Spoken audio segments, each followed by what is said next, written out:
बदायूं में 2 बच्चों की निर्मम हत्या के पीछे शैतानी दिमाग था, जिसमें दूसरों के बच्चों के प्रति नफरत भरी हुई थी। गुरुवार को इस हत्यारे का भाई जो इस घटना में शामिल था, जावेद, उसका पुलिस से सामना हुआ। वो सच बयां करता चला गया।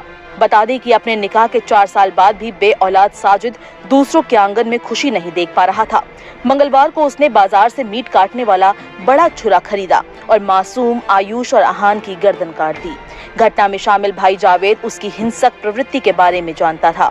उसने ये बताया कि साजिद दरगाह और मज़ारों के फेर में पड़ा हुआ था। इससे पहले जावेद ने एनकाउंटर से बचने के लिए एक नाटकीय घटनाक्रम किया। सुबह 4 बजे वो बरेली के सैटेलाइट बस स्टैंड पहुंचा। एक ऑटो वाले से मैं विकास दुबे हूँ, कानपुर वाला की तरह कहा, मैं जावेद हूँ, बदायूं वाला, मुझे समर्पण करना है, इसलिए थाने ले चलो।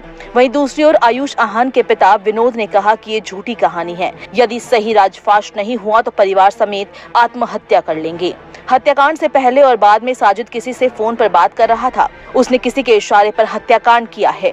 बाबा कॉलोनी में रहने वाले विनोद सिंह के बेटे आयुष और अहान हत्याकांड के बाद अभी तक कारण पता नहीं चल पाया है। गुरुवार सुबह जावेद से 8 घंटे पूछताछ के आधार पर एसएसपी आलोक प्रियदर्शी ने पूरा घटनाक्रम मीडिया को सिलसिलेवार तरीके से बताया।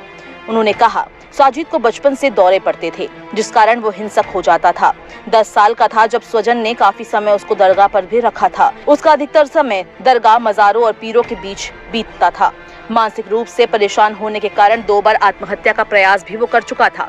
इस बीच निकाह के 4 साल बाद भी वो पिता नहीं बन सका तो दूसरों के बच्चों से उसे नफरत होने लगी। साजिद की पत्नी के 3 बच्चे गर्भ में और 1 बच्चा पैदा होते ही मर गया। इसी सनक में उसने मंगलवार को मौका देखा कि विनोद के घर में तीनों बच्चों के साथ सिर्फ 2 महिलाएं हैं। वो बाजार से मीट काटने वाला छुरा खरीद कर लाया। फिर जावेद से कहा कि विनोद के घर में कुछ काम है।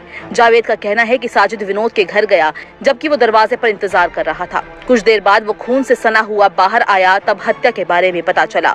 वहां से भागकर दोनों अलग हो गए। उसी रात साजिद का एनकाउंटर हो गया। वहीं जावेद दिल्ली चला गया। मुकदमे में दोनों को नामजद किया गया था। पुलिस का कहना है कि घटना वाले दिन भी साजिद को दौरा पड़ा था, इसलिए डॉक्टर के पास वो गया था। उसने जिस दुकान से छुरा खरीदा उसकी पहचान भी कर ली गई है।